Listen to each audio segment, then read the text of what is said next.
कहानी की शुरुआत होती है एक खूबसूरत खेत से, जहां हम एक फूल को क्लोजअप में देखते हैं, जिस फूल के ऊपर एक हनी बी आकर बैठती है। टेडी और डॉन इस हनी बी को गौर से देख रहे थे। टेडी डॉन को समझाता है कि कैसे ये बीज पोलन्स इकट्ठा करती हैं और दूसरे फूल पर डालती हैं और फिर ये फूल हमारे लिए खाना बनाते हैं। पर अब एक बुरी बात हो रही थी। वो बताता है कि सारी बीज मर रही हैं। डॉन पूछता है क्यों, तो टेडी जवाब में कहता है ये एक बहुत बड़ी साजिश हो रही है। दुनिया की बड़ी बड़ी कंपनीज ये जानबूझकर कर रही हैं ताकि वो हमारे खाने की सप्लाईज को कंट्रोल कर सके। टेडी डॉन को एक और शॉकिंग बात ये बताता है कि उसे लगता है इस जमीन को इंसान कंट्रोल नहीं कर रहे, कुछ एलियंस या कोई दूसरी ताकत है जो इस पूरी दुनिया को कंट्रोल कर रही है। वो डॉन से ये भी कहता है कि हमें मिलकर इन सारी चीजों को रोकना होगा, क्योंकि मैंने इन सारी चीजों पर बहुत गौर से रिसर्च की है। टेडी डॉन को अब अपना साथी बना लेता है और अपने साथ साथ उसकी भी ट्रेनिंग शुरू कर देता है। ये लोग भागते हैं, एक्सरसाइज करते हैं और अजीबोगरीब ट्रेनिंग करते हैं ताकि ये लोग एलियन से लड़ सके। डॉन पूछता है हम इतनी मेहनत किस लिए कर रहे हैं, तो टेडी बताता है कि दुश्मन हमें मेंटली या फिजिकली किसी भी तरह से कमजोर करने की कोशिश करेगा, लेकिन हमें हर मुश्किल के लिए तैयार रहना है। इसीलिए टेडी उसी दिन डॉन से सारी डिस्ट्रैक्शंस को खत्म करने को कहता है। वो कहता है ना ही आज से हम स्मोकिंग करेंगे, ना ही गेमिंग करेंगे और फोन और स्क्रीन्स का भी तब तक इस्तेमाल नहीं करेंगे जब तक हमें अपने मिशन के लिए कुछ सर्च ना करना हो। डॉन थोड़ा सा घबराया हुआ था। उसे सारे ही बहुत नॉर्मल बच्चा मानते थे, लेकिन टेडी मानता था कि डॉन बहुत ही ज्यादा स्मार्ट है और उसे घबराने की जरूरत नहीं है, वो बहुत ही अच्छा मिशन पूरा करेगा। ये सब कहने के बाद टेडी डॉन को गले लगा लेता है और उसे यकीन दिलवाता है कि तुम ही मेरे अकेले बेस्ट फ्रेंड हो और मैं ये सब कुछ जो कर रहा हूँ सिर्फ तुम्हें बचाने के लिए कर रहा हूँ। इसके बाद ये लोग अपनी तैयारी का अगला स्टेप उठाते हैं। टेडी एक इंजेक्शन लेकर आता है जिसके अंदर एक केमिकल था। ये केमिकल उनकी अंदर की ख्वाहिशात को रोकने के लिए था। टेडी का मानना था कि एलियंस इंसानों को कंट्रोल करने के लिए उनके अंदर की ख्वाहिशात का इस्तेमाल करते हैं। टेडी को ये भी लगता है कि इन्हीं ख्वाहिशात को मारकर वो अपने दिमाग पर अपना कंट्रोल पा सकते हैं और एलियंस के कंट्रोल से अपने आप को बाहर निकाल सकते हैं। डॉन इस मर्तबा भी अपने कजन पर भरोसा करता है और वो इंजेक्शन लगवा लेता है। दूसरी तरफ हम अपने टारगेट को देखते हैं, उसका नाम मिशेल है। हम देखते हैं कि वो एक स्पीच की प्रैक्टिस कर रही थी और इस सब में बहुत ज्यादा एग्जॉस्ट हो गई थी, थक गई थी और इसके बाद वो तैयार होकर अपने ऑफिस के लिए निकल जाती है। यहाँ टेडी और डॉन अपनी मूव चलने के लिए तैयार हो जाते हैं। वो सूट पहनते हैं और मिशेल के घर के बाहर इंतजार करते हैं। जब वो काम से वापस आते हैं तो ये दोनों उस पर हमला कर देते हैं। ये सब कुछ बहुत ही हड़बड़ी में हो रहा था। मिशेल पूरी ताकत से लड़ती है और डॉन को वो एक पंच कर कर गिरा देती है। टेडी भी उस पर पेपर स्प्रे कर कर उसे कंट्रोल करने की कोशिश करता है, पर वो उसे टांग मार कर धकेल देती है और उसे झाड़ियों में गिरा देती है। टेडी हार नहीं मानता और दोबारा उठकर उस पर हमला करने की कोशिश करता है, पर दोबारा ही मिशेल से मार खा जाता है और नीचे गिर जाता है। मिशेल भी यहाँ से भागने की कोशिश करती है, लेकिन अगले ही पल गिर जाती है। पता चला था कि टेडी उसे बेहोशी का इंजेक्शन लगाने में कामयाब हो गया था, जिसकी वजह से वो बेहोश हो गई। जिसके बाद ये लोग उसे घसीटते हुए अपनी कार में बिठाकर यहाँ से निकल गए। मिशेल को किडनैप करने का मकसद सिर्फ इतना सा था कि टेडी को लगता था कि मिशेल एक एलियन है। गाड़ी में बैठते ही वो डॉन से कहता है कि मिशेल के सारे बाल उतार दो, क्योंकि उसे लगता है कि एलियंस अपने बालों को एंटीना की तरह इस्तेमाल करते हैं इंफॉर्मेशन पास करने के लिए और लोगों को ट्रैक करने के लिए। डॉन भी मशीन के जरिए उसके सारे बाल उतार देता है, जिसके बाद वो उन्हें अपने सुनसान घर में ले आते हैं और बेसमेंट में ले जाकर उसके सारे कपड़े और डिवाइसेस निकाल कर जला देते हैं। फिर वो उसे एक अजीब सी क्रीम लगाते हैं। टेडी बताता है कि ये क्रीम इसकी बॉडी के नर्वस सिस्टम को काम करने से रोकेगी। वो डॉन से ये भी कहता है भले ही ये इंसान दिखती है, लेकिन इसकी बॉडी का अंदर का सारा सिस्टम एलियंस वाला है और ये क्रीम उसके सिस्टम को कमजोर कर देगी। जब मिशेल को होश आता है तो वो देखती है कि वो बेसमेंट में एक बेड से बंधी हुई है।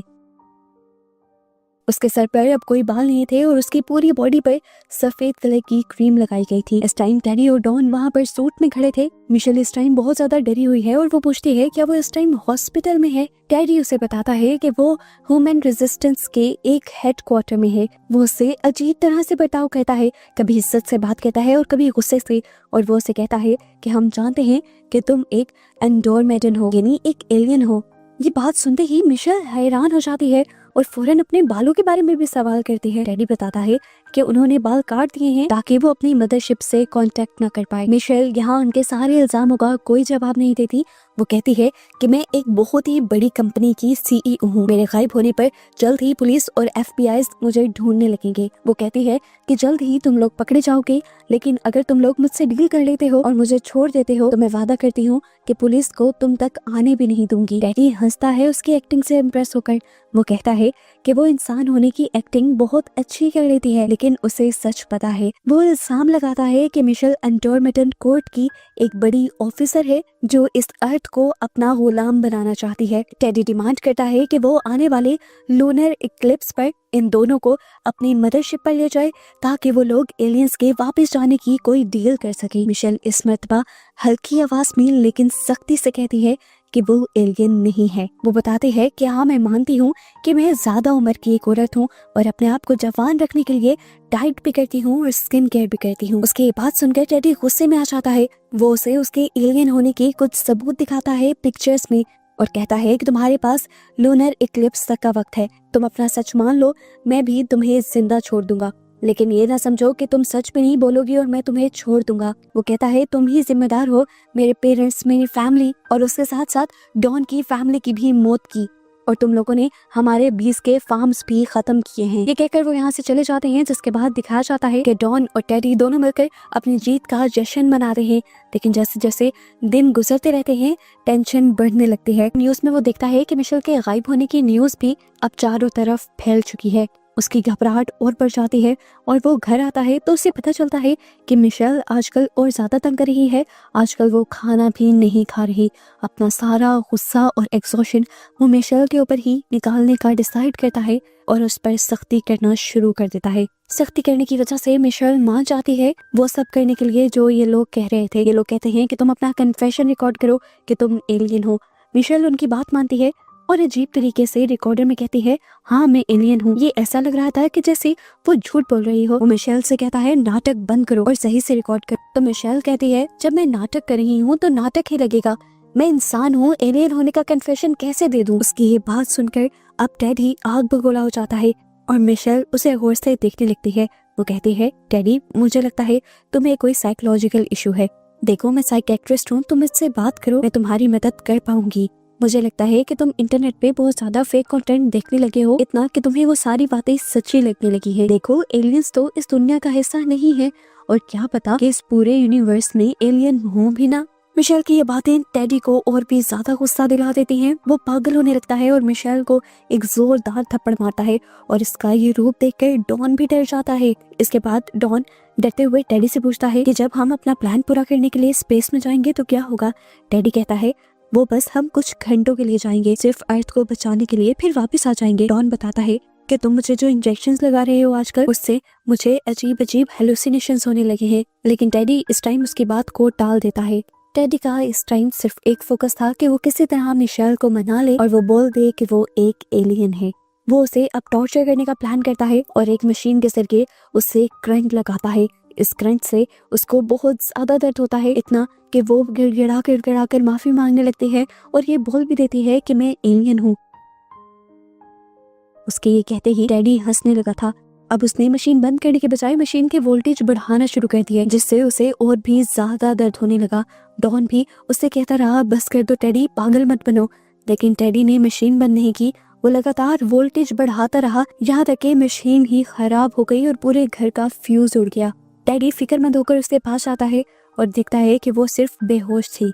उसने डॉन से बोला कि इतना करंट अगर किसी इंसान को लगता तो उसकी पूरी बॉडी जलकर कोयला हो जाती और ये अभी सिर्फ बेहोश हुई है, जिसका साफ मतलब है कि इसके अंदर एलियंस वाली पावर है और इतनी पावर है कि मुझे ये भी लगता है कि ये एलियन रॉयल्टी का हिस्सा है। अगले दिन ठीक इक्लिप्स से पहले टेडी मिशेल को नीचे बेड से उतार कर ऊपर डाइनिंग रूम में ले आता है और चेयर से बांध देता है।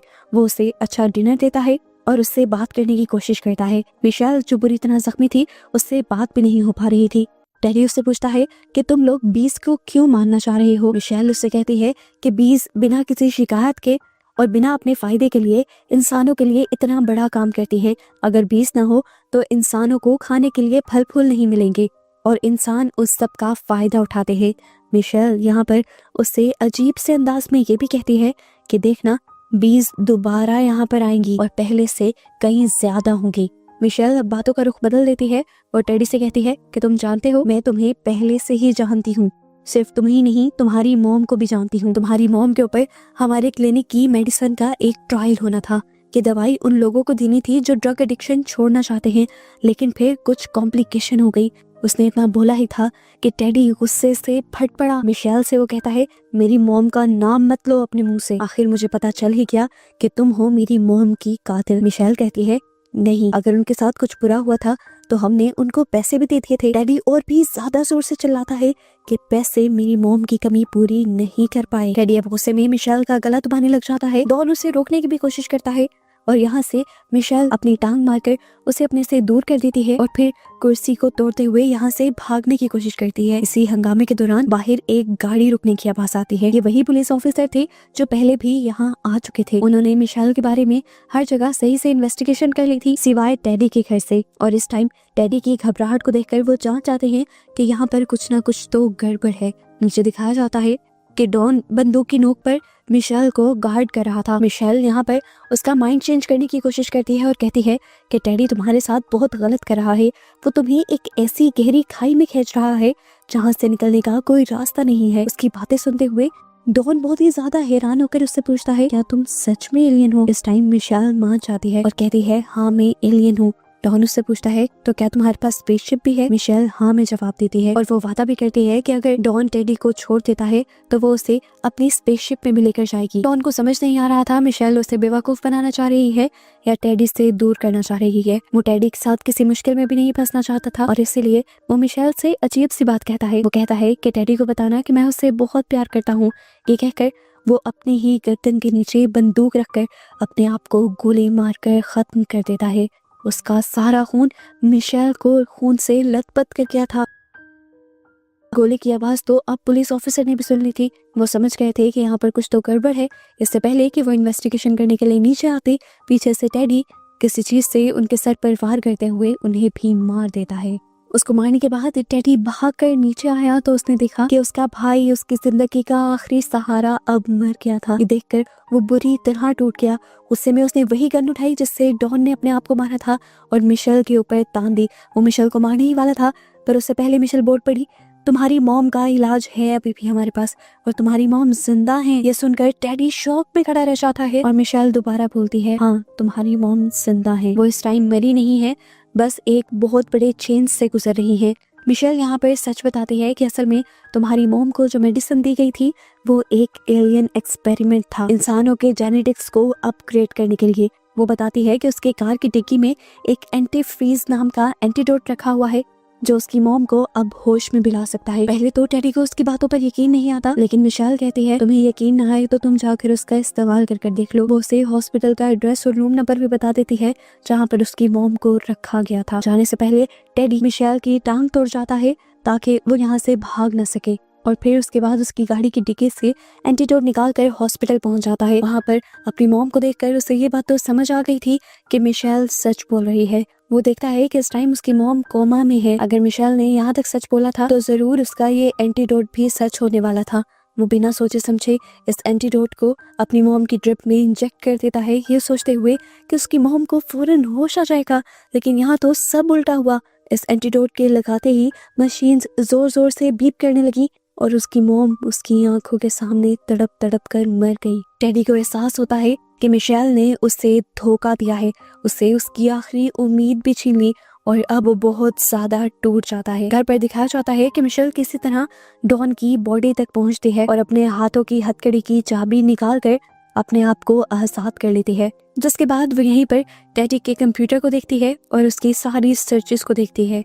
यहाँ पर उसे काफी लोगों की तस्वीरें भी मिलती हैं और एलियंस के बारे में काफी रिसर्च भी मिलती है। ये सारी चीजें देखकर वो बहुत ज्यादा हैरान हो जाती है और यहाँ से भागने के बजाय यहीं पर बैठकर टेडी का इंतजार करने लगती है। इस टाइम जब टेडी आया तो वो बहुत ही ज्यादा सीरियस थी। उसने टेडी से पूछा, तुमने कितने एंडोरमेडेंट्स को मारा है? टेडी भी आहिस्ता से बोलता है, 2। मिशेल फिर बोलना शुरू करती है और इस मर्तबा हम नोटिस करते हैं कि उसका अंदाज बिल्कुल बदल गया है। टेडी को अर्थ की हिस्ट्री सुनाती है। वो कहती है कि एंडोरमिटन के 75th एम्परर ने अर्थ को ढूंढा था उस वक्त जब अर्थ पर डायनासोर हुआ करते थे, लेकिन गलती से उनसे यहाँ पर एक वायरस फैल गया जिसकी वजह से सारे डायनासोर्स मारे गए। उनको अपने इस किए पर बहुत ज्यादा पछतावा हुआ। इसी पछतावे में उन्होंने इंसानों को बनाया ताकि ये प्लैनेट दोबारा से बच सके। वो समझाती है कि हमेशा से इंसान बहुत ही ज्यादा जालिम रहे हैं, उनकी हरकतें हमेशा से खुद को तबाह करने वाली थी। वो कहती है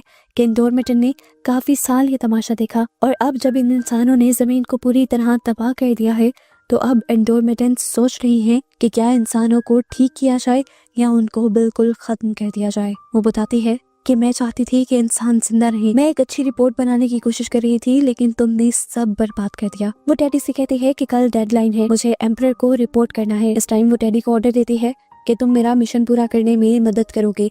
अगर मैं टाइम पर वहाँ नहीं गई तो ये लोग बिना सोचे समझे अर्थ को तबाह कर देंगे। टेडी जिसने अब अपना सब कुछ खो दिया था, अपना भाई, अपनी मॉम, अपनी फैमिली, उसकी जिंदगी का अब कोई मकसद नहीं रहा था, इसीलिए वो मिशेल की बात मान लेता है। आज रात इक्लिप्स की रात भी थी। मिशेल टेडी को लेकर अपनी कंपनी में आ जाती है और यहाँ जाते ही ये लोग एक कैलकुलेटर लेकर बहुत लंबा सा कोड टाइप करते हैं। मिशेल बताती है कि ये एक कम्युनिकेशन डिवाइस है। जिसके बाद वो कोने में रखी हुई एक अलमारी की तरफ इशारा करती है और कहती है कि ये टेलीपोर्टर है। टेलीपोर्टर को देखकर टेडी कहता है, मैं पहले जाऊंगा, मुझे तुम पर यकीन नहीं है, मुझे लगता है कि तुम मुझे छोड़कर भाग जाओगी। मिशेल उसकी बात मान जाती है और वो टेडी को अंदर भेज देती है। लेकिन यहाँ पर पता चलता है कि टेडी का तो प्लान ही कुछ और था। वो उसके टेलीपोर्टर को तबाह करना चाहता था। उसे लगता था कि इस टेलीपोर्टर को तबाह करने से सभी एलियंस से उनकी जान बच जाएगी। बाहर से जैसे ही मिशेल इस टेलीपोर्टर को ऑन करना शुरू करती है और काउंटडाउन स्टार्ट करती है 3, 2, 1, तो यहाँ उस क्लोजेट के अंदर एक बहुत बड़ा धमाका हो जाता है जिस धमाके से मिशेल बेहोश हो जाती है। ये पूरा ऑफिस उस धमाके से उड़ जाता है। मिशेल को जब होश आया तो उसने देखा कि वो एम्बुलेंस के अंदर थी। एम्बुलेंस के लोगों की बातों से उन्हें पता चलता है कि जिसने बॉम्ब को चलाया था वो उसे टाइम मर गया था। ये सुनते हुए वो जल्दी से अपने ऊपर लगी हुई सारी ड्रिप्स और पिन्स उतारती है और चलती हुई एम्बुलेंस से जंप करते हुए वापस अपने ऑफिस आ जाते हैं। इस तबाह हुए ऑफिस के मलबे में अभी भी वो क्लोजेट वैसे ही खड़ी थी जैसे पहले थी। वो इसके अंदर जाती है और दरवाजा बंद कर देती है। अचानक वो क्लोजेट चमकता है और रोशनी में गायब हो जाता है। जिसके बाद सीन कट होकर हमें एक बहुत बड़ी स्पेसशिप का सीन दिखाया जाता है। मिशेल यानी वो एलियन अब उस स्पेसशिप पे पहुंच चुकी है। हम देखते हैं कि यहाँ पर दूसरे भी एलियंस थे। इस टाइम वो एम्परर के सामने खड़ी होती है और अपनी बनाई हुई रिपोर्ट दिखाती है। इन लोगों को पता चलता है कि इंसान अभी भी बेवकूफ हैं और बहुत सी बेवकूफियां करते हुए अपने आप को और साथ साथ अर्थ को तबाह कर रहे हैं। सबूत सबसे बड़ा टेडी भी था जिसने बिना कुछ सोचे समझे आखिर में अपने आप को मार लिया। यहाँ पर एलियंस उससे सवाल करते हैं कि तुम्हारा कांटेक्ट क्यों टूट गया था। वो बताती है कि मेरे बाल उतार लिए गए थे जिसकी वजह से मैं आप लोग को रिपोर्ट नहीं कर पा रही थी। यानी टेडी जो बातें जानता था वो बिल्कुल सच थी। उसके बाल किसी एंटीना की तरह ही काम करते थे। अब एम्परर मिशेल को एक नया काम सौंप देते हैं। वो उससे कहते हैं कि सारे इंसानों को मार दिया जाए। वो एक मशीन के पास जाती है और एक बटन एक्टिवेट कर देती है। अर्थ पर हमें दिखाया जाता है कि एक एनर्जी वेव पूरी दुनिया में फैल जाती है और जहाँ जहाँ वो फैलती है वहाँ वहाँ इंसान गिर गिर कर मरने लग जाते हैं। ये सब बहुत ही ज्यादा खामोशी से हुआ था और बस कुछ ही देर में अब पूरी दुनिया खामोश हो गई थी। सारे इंसान दुनिया से खत्म हो चुके थे और अब इस दुनिया में जानवर बचे थे। मूवी के पोस्ट क्रेडिट सीन में हमें एक बी को दिखाया जाता है जो अब एक फूल पर बैठी हुई अपना काम कर रही थी। जैसे मिशेल ने टेडी को बताया था कि बीज दोबारा इस दुनिया में आ जाएंगी और पहले से कहीं ज्यादा बड़ी तादाद में आएंगी, उसकी ये बात भी सच हो गई थी। इंसान अब इस दुनिया में नहीं रहे थे तो दुनिया ने अपने आप को हील करना शुरू कर दिया था और इस नई बनती हुई बिना इंसानों की दुनिया को दिखाते हुए ये मूवी यहाँ खत्म हो जाती है।